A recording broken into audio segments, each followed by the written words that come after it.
आगे बात अब जम्मू कश्मीर की करते हैं और जम्मू कश्मीर इंतजामिया के कुछ अहम फैसले आने वाले दिनों के अंदर हो सकते हैं, जिसका इशारा लेफ्टिनेंट गवर्नर के बयान और मरकजी सरकार के साथ साथ जम्मू कश्मीर इंतजामिया के इकदाम से हो रहा है। पिछले दिनों आपको याद होगा कि 24 तारीख को जब दिल्ली के अंदर ऑल पार्टी मीटिंग हुई तो एक अहम मामला सियासी जमातों की तरफ से सरकार के नोटिस में लाया गया और वो मामला था जम्मू कश्मीर के अंदर जो मुख्तलिफ जेलों में जम्मू कश्मीर में या जम्मू कश्मीर के बाहर, चाहे वो कोई सियासतदान हैं या इनके अलावा भी लोग हैं, उनको रिहा किया जाए, पैरोल पर रिहा हो सके या फिर केसेस खत्म किए जाएं। ये मामला सरकार के नोटिस में लाया गया था। लेकिन अब ज़ेरे हिरासत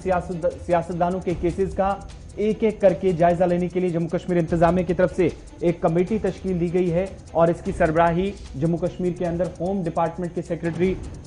शालीन काबरा करेंगे। ये कमेटी, इसका काम न सिर्फ जम्मू कश्मीर के जितने भी जो ज़ेरे हिरासत सियासतदान हैं या इस तरह के केसेस हैं, आज के वक्त में जो मुक़ीद हैं, उन तमाम लोगों की डिटेल्स कलेक्ट करेंगे, सामने लाएंगे और किसके केसेस में क्या फर्दर प्रोसीडिंग हुई है, वो तमाम चीज़ें लेफ्टिनेंट गवर्नर इंतजामिया की हिदायत के मुताबिक होंगी। बल्कि मिलिटेंसी या दहशतगर्दों की माली मुआवनत का इल्ज़ाम जिन पर है या प्रूव हो चुके हैं, उनके खिलाफ कार्रवाई मजीद सख्त हो सकती है, उनकी रिहाई मुमकिन नहीं है। लेफ्टिनेंट गवर्नर का बड़ा बयान उस मीटिंग के बाद जो जम्मू कश्मीर के तमाम सीनियर अफसरान के साथ उनकी तरफ से ली गई। इसके अलावा यहां पर जब ज़ेरे हिरासत सियासतदानों की केसेस का जायजा लिया जाएगा तो आज के वक्त में भी इस तरह के केसेस सरकार के मुताबिक वो लोग जो बंद हैं मुख्तलिफ जेलों के अंदर, जिन पर न सिर्फ इल्जाम यह है कि मिलिटेंटों की बराह रास्त मदद की है, बल्कि खुद भी मिलिटेंसी से उनका कोई नाता था या नाता आज के वक्त में है, उन तमाम लोगों के खिलाफ राहत की कोई खबर नहीं है। उनकी रिहाई नामुमकिन आज के दिन में भी है इंतजामिया के मुताबिक। 26 जून को ऑल पार्टीज मीटिंग दिल्ली के अंदर हुई थी, वजीर आजम की सदारत में यह मीटिंग हुई थी और उस वक्त Gupkar alliance, people's alliance for Gupkar declaration जो है PHD, उनकी तरफ से वजीर आजम के सामने इस बात का मुतालबा रखा गया था कि सियासी कैदियों की रिहाई हो। और उसी वक्त जो सियासी कैदियों की फहरिस्त दी गई थी तो उसमें यह कहा गया था कि 97 से 98% सियासी कैदियों की, जिन्हें 5 अगस्त की गिरफ्तारी हुई थी, उसके बाद उनकी रिहाई हो चुकी है और जो लोग गिरफ्तार हैं वो बराह रास्त या बिलवास्ता मिलिटेंसी के केसेस में है और इनके ऊपर किसी तरीके की रियायत नहीं होगी। लेकिन उसके बावजूद भी people's alliance for Gupkar declaration इस बात पर बज़िद रहा कि CBM के तौर पर रिहाई हो। आपको याद होगा कि गुज़श्ता दिनों हमने जब मुख्तलिफ लीडरों से पूछा था कि कितने लोग बंद हैं, उनके पास भी कोई जवाब इसका नहीं था। बहरहाल सरकार ने अब यह फैसला ले लिया है कि एक हाई पावर कमेटी बना दी है और यह high power committee home secretary की सदारत में बनाई गई है और इसमें काफ़ी कुछ क्लियर कर दिया गया है कि जो लोग, जिन केसेस को रिव्यू किया जाएगा, पॉलिटिकल प्रिजनर्स या पॉलिटिकल पर्सनों के लोगों को जो किसी उस